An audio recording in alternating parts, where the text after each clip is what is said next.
Okay, so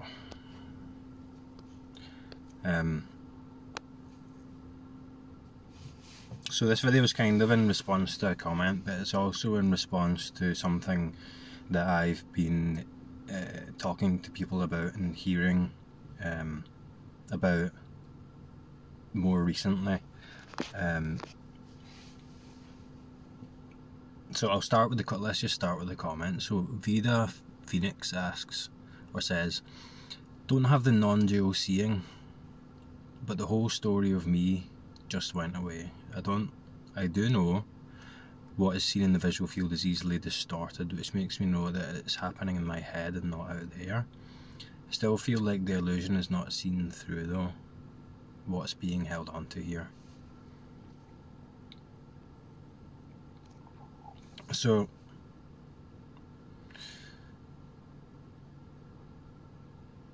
it's good to keep in mind sometimes that the way I talk is influenced by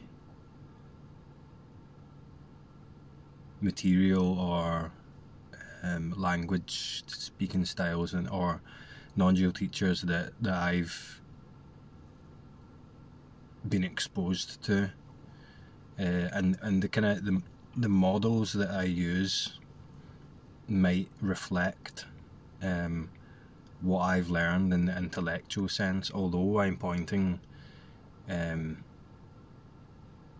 the same thing, to the same realization, the same insight. The way I define it in language is just one way of talking about it. Generally, I would make a distinction, and there are so many people that I've talked to recently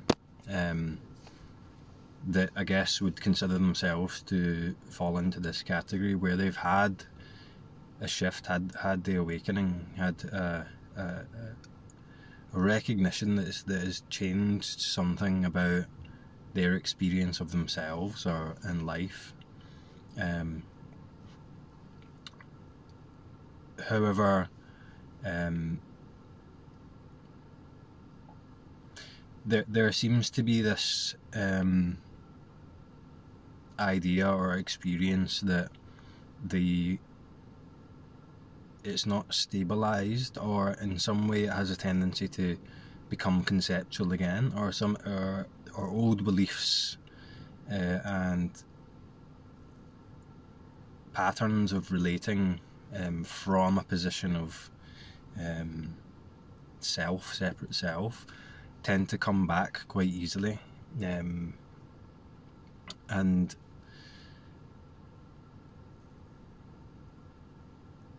generally I'll define it right like this, right, and again hold this lightly, but it seems as though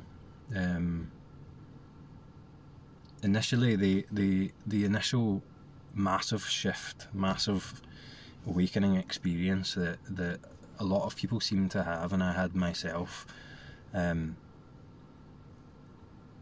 seems to in some way subtly be distinct from the immediate physical world. So I guess you could say it's an awakening in the space of mind, so that overt and constant self-referential narrative, maybe in language for some people, or images, mental images for some people, in thought, that has this felt sense of reality that we believe for a long period of time is seen to just be thought, or you could say it's seen from a different perspective. That perspective you can't define. Some people call it consciousness or awareness or the sense of I am, but essentially the psychological mental narrative, the self-talk and the story of my life, the narrative self I call it sometimes, is being seen for what it is, which is essentially just a bunch of thoughts. And with that, the realness of it goes, the sense of, or you could maybe call it a felt belief, the experience of that being a real thing, being real, goes with it. So with that, all of the problems associated with that story, all the problematic aspects of relating to life as this mind, this separate mind, this self in here, with this story, with past and future, that subjective mind position, all of that, what was I talking about? It's gone. The realness of all that goes away. It's seen through, so it doesn't have the same hold anymore. But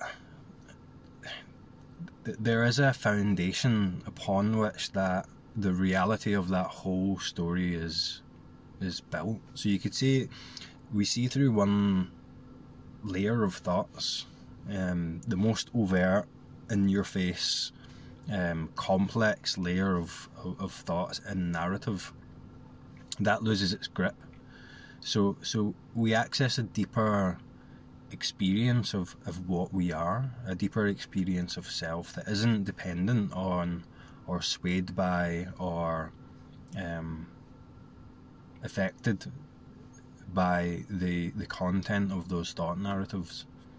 And I've lost count of the amount of people now. I was counting at the start that I've interacted with now that have had this awakening, have had this profound recognition.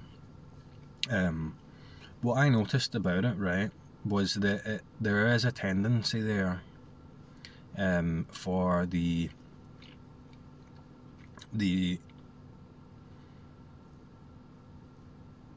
basically the duality that we experienced as the subject and the object, the subjective thinker and the objective narrative called my life, that I refer to as the one in it, in mind.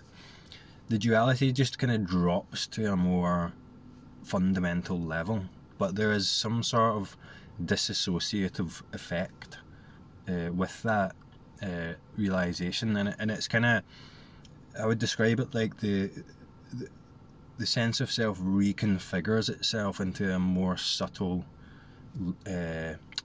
form in order to, I could say it's kind of like hiding, or the more subtle form of it is it has been reduced to that, but there still is a strong duality there.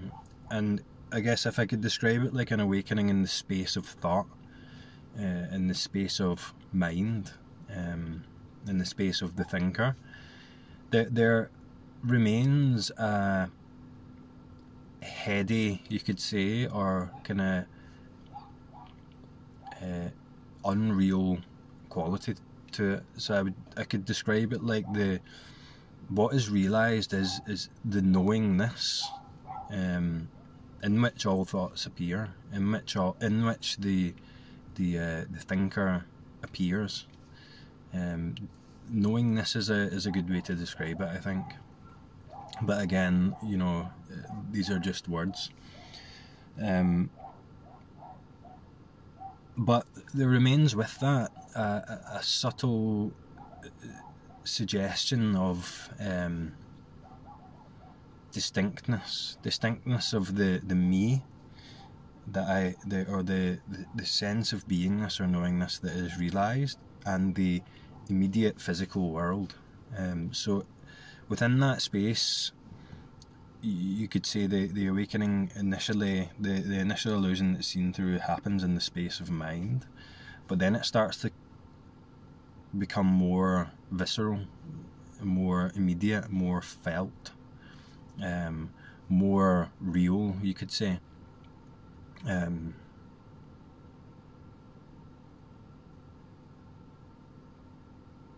So that sense of the thinker, sense of the discrete agent in here, living as a mind, living as something separate from the world with a story, essentially is propped up by, or the scaffolding upon which that is built at a fundamental level is is like a deeper layer of thought, and this layer of thought isn't what you really would think of when you say thought. When you say thought, you think of this mind space, this thought space, narratives, images that are different from what's in front of you. Hence, it's quite easy to spot the unreality of that. That's why I call these thoughts assumptions or an augmentation. They're kind of like spatial assumptions, spatial framing, that are somehow integrated into or laid over the immediate sense perceptions to make them look like, or to frame them in a way that looks like I'm in here, I am a body here, and the external world is out there. That I'm a subject and I'm inside my objective world as something separate from it. That's what I'm pointing to when I talk about the non-dual inquiries in the physical space, in the senses, in the immediate world. And everything I say about it is kind of pointing to that assumption, that augmentation that makes this look a certain way, that makes it look like something that essentially it isn't really, that makes it look like there is a solid external world out there separate from the discrete me in here, that there's something back here looking out at a world out there, if that makes any sense. So that's what I'm talking about when we talk about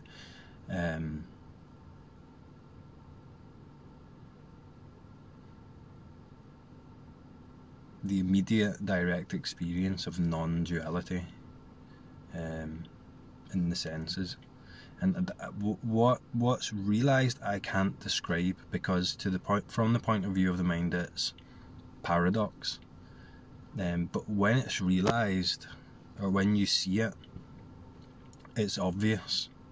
It is so obvious, but it's very subtle. For those of you who've had an awakening experience that is like like you realise this, and it's like it's a massive deal. This doesn't have the same qualities. It's something very subtle. That's always here, always the way it is, but it's not like an event. We're not looking for an event. We're not looking for a sudden, massive, explosive realization that immediately invalidates all of the narrative like it might have done before. These spatial assumptions, these augmentations, are something that continue to function. They are almost like the program, the hardware of the body mind that allow you to navigate and perceive and understand from the point of view of the mind what's going on in this environment. That's why this can lead to some very intense emotions, intense kind of physical sensations coming up, because what we're doing is we're losing our limitations, our boundaries in relation to the immediate environment. Sometimes it will be perceived as frightening or danger or something. So essentially what the mind does, what this augmentation does, or this assumption does, it assumes I'm here, and it assumes I'm looking out from here at the world. So like I'm maybe directing my attention out from this center point, looking out from this center point, and what the mind does is it logs and categorizes objects and how far they are away from me, and where I am in relation to them, and sometimes what my how important they are, and so on. So it's like a sort of survival mechanism. So as we're looking about, we really feel like I'm here, I'm shooting my attention out, and I'm like, car, obviously this doesn't happen as a mental narrative, but it's like car, gate, park, tree, wall, bricks, mirror, lamppost, person running. It's just constantly doing this, constantly running, constantly like switched on. It's like a program that's constantly switched on, and it's constantly referring back to this center point, referring back to the me that's here, looking out, and then in some way judging and valuing the external world out there to see where do I want to go, what do I want to do I want to avoid this, do I want to move towards that, is there danger, is there not, and so on. What we're doing with the non-dual inquiry is we're investigating that. Really, we're investigating, like, what is this that I'm looking out from? Where am I that I'm looking out from? And what am I looking at? And is that actually something that's happening in the way that it's assumed to be happening?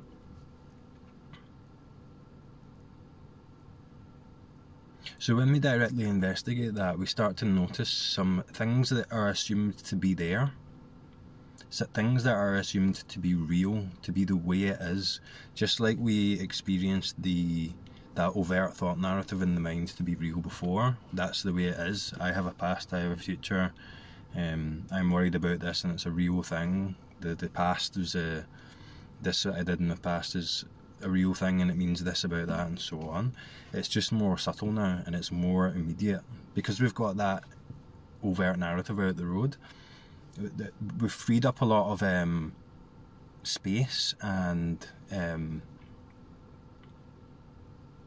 attention, I guess you could say, to not be distracted by that, and to actually look at this physical world that I think I'm in this body, and see what's going on.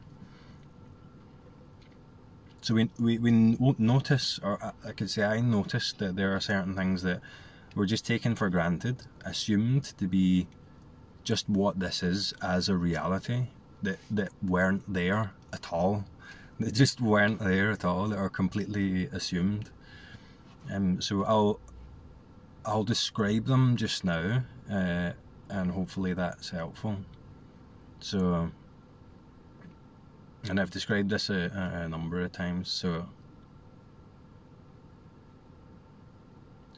I assume that this world out here, this spatial map that was always running as a thought assumption, as an augmentation, was giving the seen world out there immediate dimensions. So I look at that red car over there, and in relation to everything that's seemingly over here, that's further away. That's just obvious. It's immediate.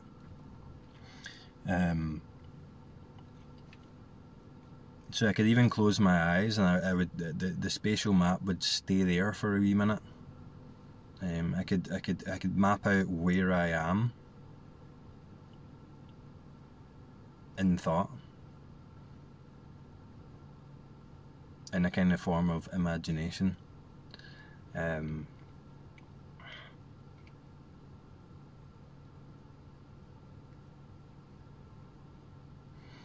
So I noticed that this felt sense of knowingness, this felt sense of awareness, you could say, as a more fundamental experience of what I am, I noticed that it was all immediate, that it was all simultaneous.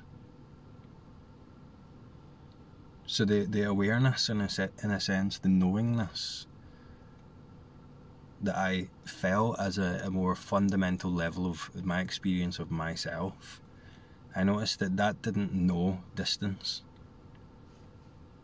In the awareness of what I'm aware of, say in the visual sense, there wasn't distance. Awareness didn't have the experience of distance.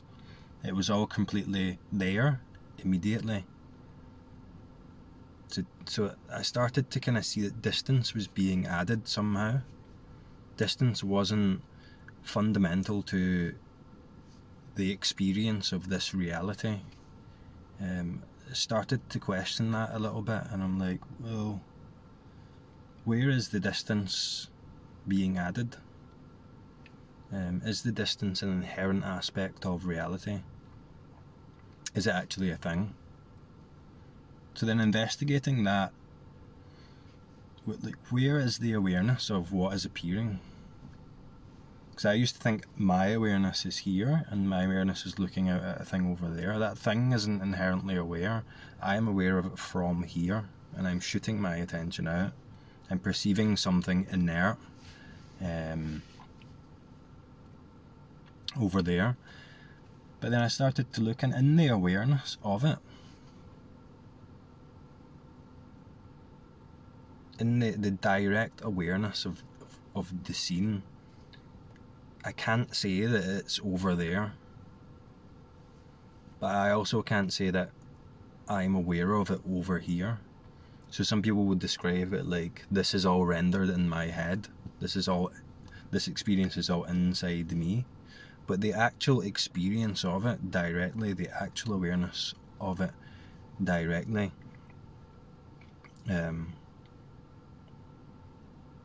isn't over there, isn't over here. Is either both or neither or somewhere in between. So I'm describing this as a conclusion about the way it is, but I'm just pointing to what was noticed about what isn't there. Distance not being inherent in the experience. Distance being rendered as like post-processing. Not actually existing in the immediate sense in what's seen. It was an assumption, it was an augmentation, it was a thought. I'm making that sound like a conclusion, but it's not a conclusion. It's nothing that you figure out from here. It's, you start to notice the paradoxical nature of, you could say, awareness or knowingness or consciousness, that there's something really inexplicably strange about this experience of awareness as the visual sense, and none of it really experiences distance. It's all just immediately, timelessly here, all of it. So then I started testing it out and looking about, and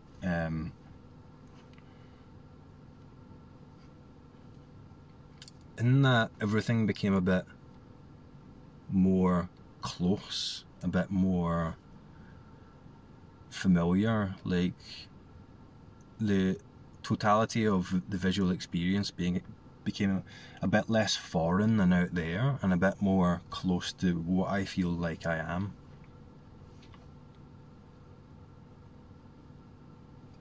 But I can't explain or mentally understand that paradox, because all the mind's doing is giving me what I think I know, and what I think I know is that's over there, and I'm here. So the other thing is that there was an assumption that these are all distinct objects, distinct or discrete objects, with their own inherent existence within this as something separate. So what was strange is that I noticed that in the awareness of all this as the visual sense, in what's seen, there was only ever one, you could say. You can't even really say it's one, because you'd have to count one from this subjective position, but there's only ever one scene presenting itself at any given time. As in the awareness of the scene, awareness and the scene being the same thing, nothing can ever present itself as truly separate.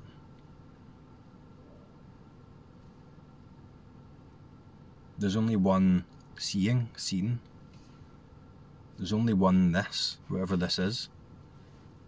And that kind of unified the experience in a way that again made everything feel more close, made everything feel more whole and unified in one. Trying to find the limits of this visual sense, like any direction. You can't find any limit to it to stand apart from it and label it as one sense. Non-dual. Paradoxical. So there's one scene. You could say I'm calling it one, but the nature of seen is non-dual. It's oneness. It's singular. For the limits of language, it's non-dual.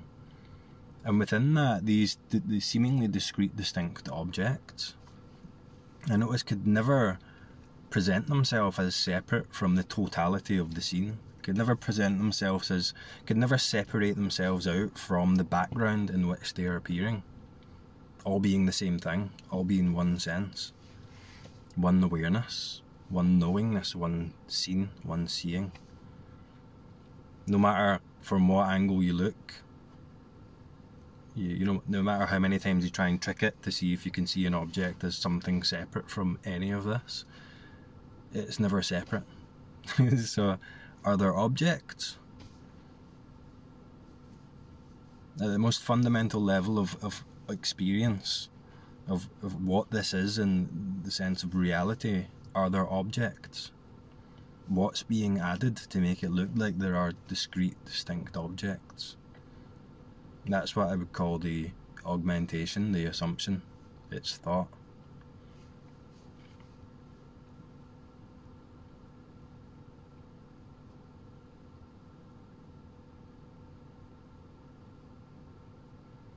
So then this really clarified, throughout this I was getting the sense that there was always this sense that I'm looking out.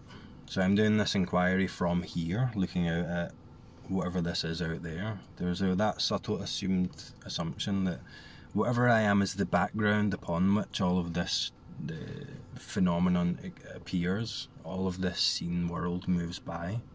There was something stable and always here being assumed, and that was this point of view, this centre point. So then, which I've talked about recently, I looked back at that assumption. I looked back at, where am I inquiring from? Where am I looking from? What is this me that seems to be here? That I assume that I'm looking out from to try and see non-dual reality, to try and see myself out there or whatever from this point. So then I looked back, I looked at this, and I noticed that I had assumed this point of view consistently for forever. Assumed this point of view that I am me, I'm looking from here. So when I see other people as objective selves, individual entities, I see them stop here. I see what I think they are as a body stop here, and I see their eyes, and I assume that they're looking out from that position, and what they are stops there and is somehow in the head or something like that. In my own experience, then I looked for that point. This might sound ridiculous, right? but most of you will know what I'm talking about. Turn the attention around and look back in the looking towards, where am I? What is it that is here that feels like me? Now that's when this imagined window, this imagined point where I stop and my looking starts shooting out of my eyes or whatever, and then the world's over there, that's when the whole thing completely collapsed in, and I see that this is hollow. So I lose my reference point. I lose the point of reference here, where I'm taking myself to be, that gives the external world over there its over there-ness. It's just infinite. It all falls in. The window falls out, and then no longer is there a subject here and an objective world out there. Nowhere in the experience is that a thing.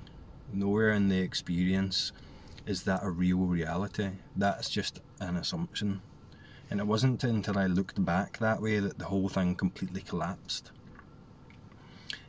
So I guess in a way that you could say that I noticed what the assumptions, the augmentations were. I noticed what was a thought. And in noticing that it is a thought, it lost its reality. The augmentation in a practical sense continues. In language and in thought, it continues to function. It has a function. It doesn't entirely disappear, otherwise maybe I'd be unfunctional. But its reality collapsed. So that more subtle level of thought assumption, of identity, of assumed subject here, assumed world out there, directly in the visual sense, collapsed. So the entire sense, visual sense, became formless, essentially formless, non-dual, infinite.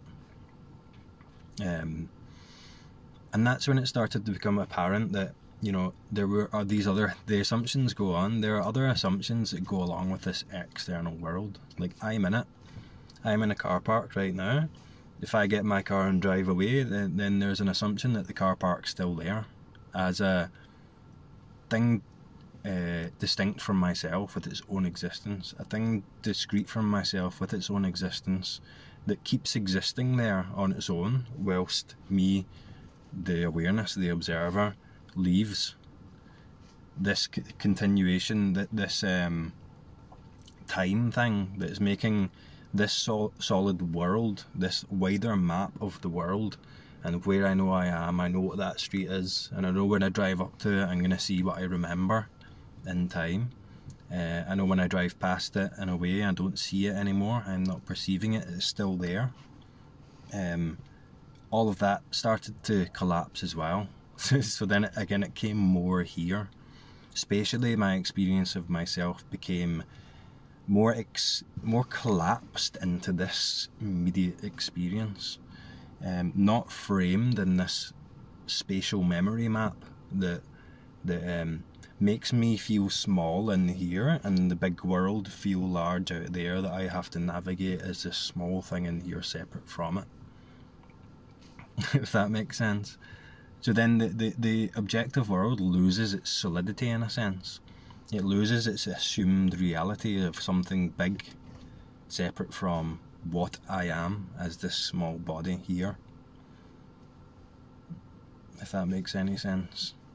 So that in that, then, my experience, the experience of awareness as the visual sense, the experience of the scene, becomes something completely different. Becomes like this infinite, ever-changing, like holographic formless thing that can assume form in a way but is never actually formless. Can appear to be many things in a way but is never many things. Can appear to be a body here in it, but that's never actually what the fundamental experience is. The most real felt sense of what I am is becomes like a formless, paradoxical, non-dual mystery. So viscerally, the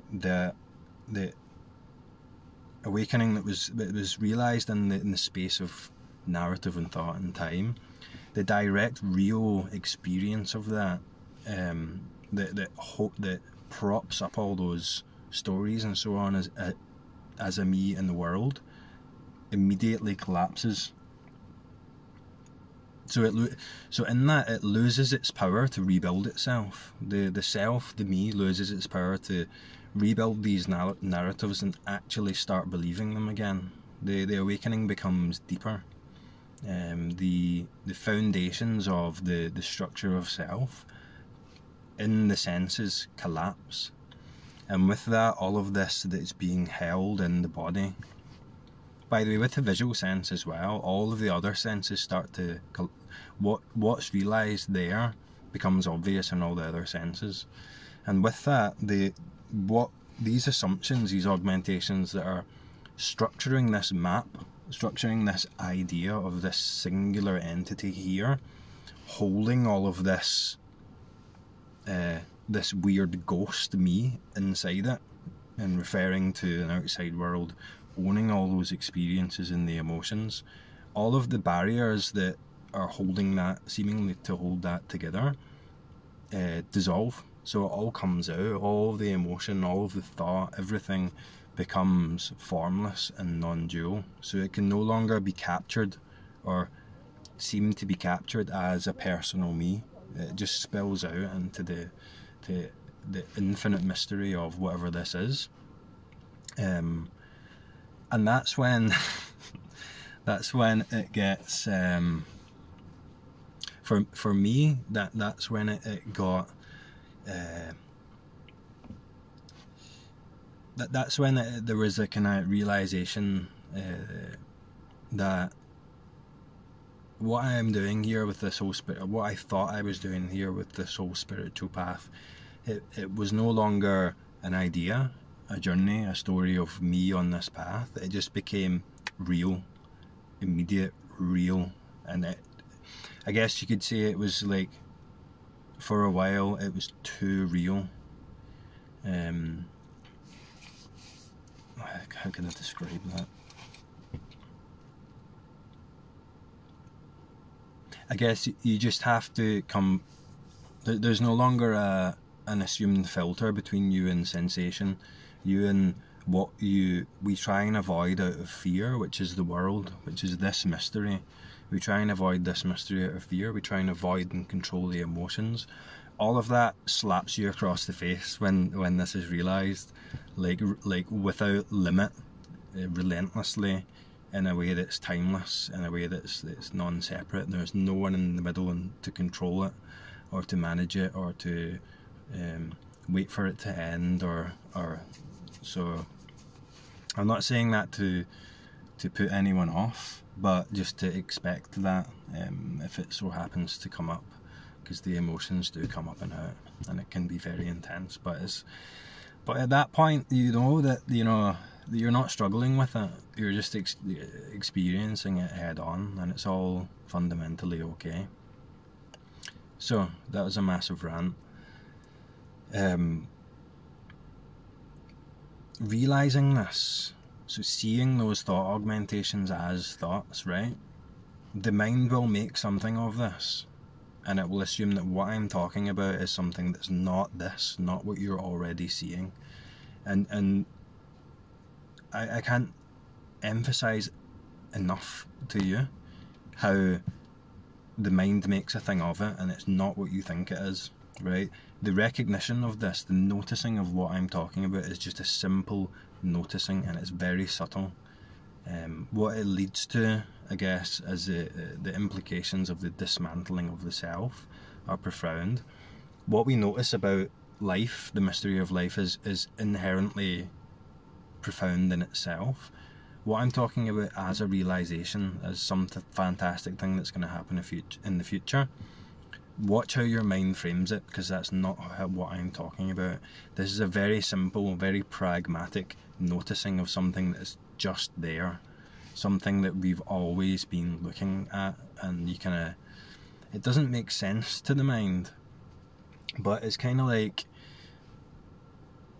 we're looking out for this thing that we think we're looking for. We're looking for something we think we're looking for, and when you notice this, you're just like, it's kind of like, oh, is that all? Is that what the Bahaya Sutta and the spiritual teachers were all talking about? Is that it?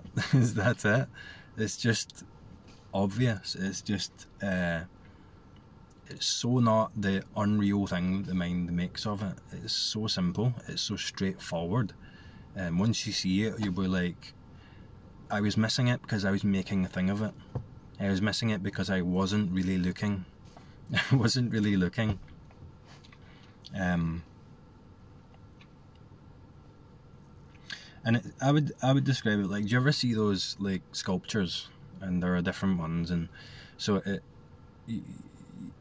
I saw a video on YouTube or something like that of one, and it was like there were a few different ones. So one was a face, one was a house, and the camera's panning round, and it's like a 3-dimensional, say it's a house, three-dimensional house that's sticking out at you, and as you pan around, it really looks 3D. This cool 3D sculpture, and it pans around to a certain threshold, and then you start to see that it's not a sticking out sculpture, three-dimensional, pointing out to you. It's inside out. Do you know what I'm talking about? It's a hollow inside out sculpture. That the way it's made, when you look at it from the front, it gives the illusion of 3 dimensions, like it's sticking out at you. But once you walk past a certain point and you see the structure, you instantly notice that, oh, it's inside out, that's cool. It made it look like it was 3D. It's an illusion, it's a trick. Your mind makes it up like that into a 3D image. Right, this is exactly what I'm pointing to, how your mind makes it up to look like a 3D image. The realization is just like, when you pass a certain point looking at that sculpture, you then just notice that, oh, it was never 3D, it was inside out. But then after knowing that, you walk back round and it still appears to be 3D. Like, your mind can't see it as not a 3D object, but now you know, you've realised that. Now you know it's not a 3D object sticking out at you. You know that, but it still doesn't. It still looks like that. That's the best analogy I can use for this realization. If you don't know what I'm talking about, look it up, because it's really interesting to see how your mind does that in real time. Because this is exactly the augmentation that I'm talking about. It's exactly what I'm talking about. We're just realizing that with everything, not just a sculpture. So look up maybe inside out 3D sculpture illusion, and you'll find it if anyone's interested, or as most people have probably seen it. So your mind continues to make things up to look like a 3D world, but clearly that's not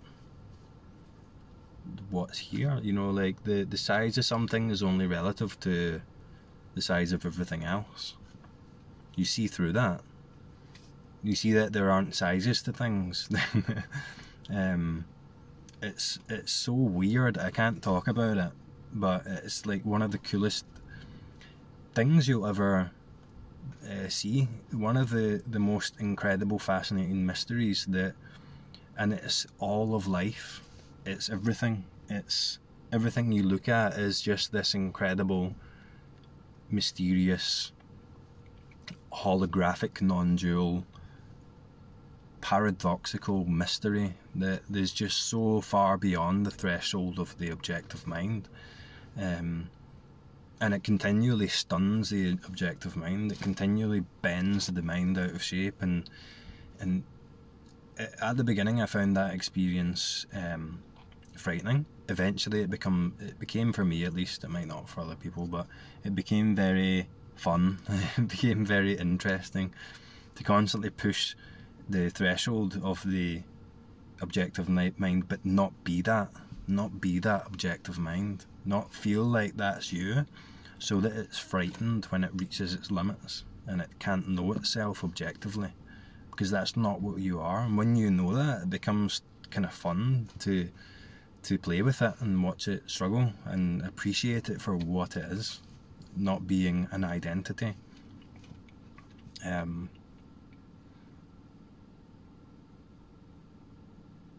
But you're noticing the qualities of, for those of you who have had this recognition of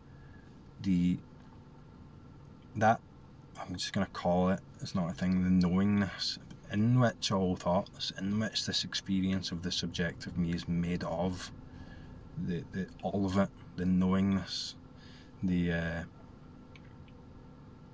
thought space being awake, aware, conscious, and not being subject to the comings and goings of the thought forms.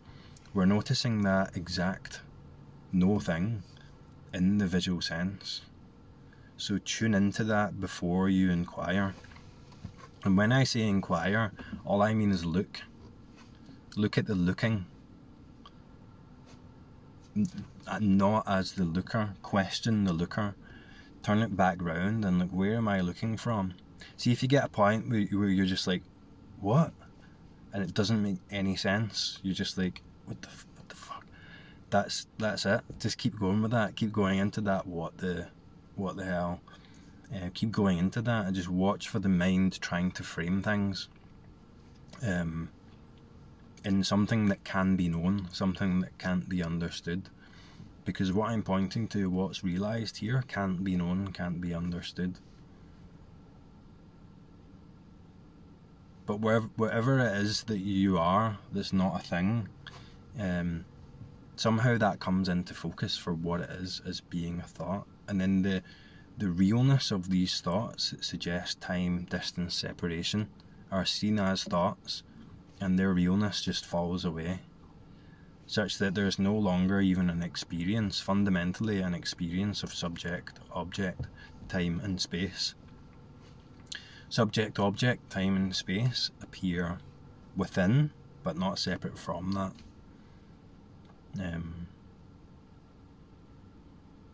Watch for the mind making a thing of it. Watch for the mind waiting for something to happen, waiting for a realisation. If we're clear on the initial non-conceptual realisation, we'll know we're not going to get distracted or believe that something's going to change, something's going to happen. If we move into that space or position, so to speak, before an inquiry, and we're just looking in the seeing, in what's seen, is the awareness of that separate from it, and what's seen. Is there an awareness and then what's seen? Where is the threshold between the two? Where is the threshold between the background, what I am, that I assume all this appears on, and what's actually appearing? Where is the threshold between where I'm looking from as the inside subject and what I'm looking at as the outside world? So I'm pointing to these assumptions. You don't find them other than thoughts. If you do find them, it's a thought, it's an augmentation. Keep looking. Anyway, I think that's enough for now. It's weird for me to describe this because from where I am, it seems so obvious. It seems like I should just be able to say to someone, here, look at this, and they look and they're like, oh, cool. But it's the mind gets in the road. The mind makes a thing of it. The mind makes it complex. What I'm pointing to is more simple than simple. But I think there are a lot of people that I've been talking to are at this point now. When these assumptions fall away, I'm not going to say that you stabilise your awakening, but the need to do that, need to have that as a narrative or a belief that this is something that is owned by me, that needs to be stabilised as a personal quality of experience, falls out as well. And I could describe it like you just get lost in the unfindable, unlocatable mystery of this. So do the inquiry and let me know how you get on, and I'll talk to you next time.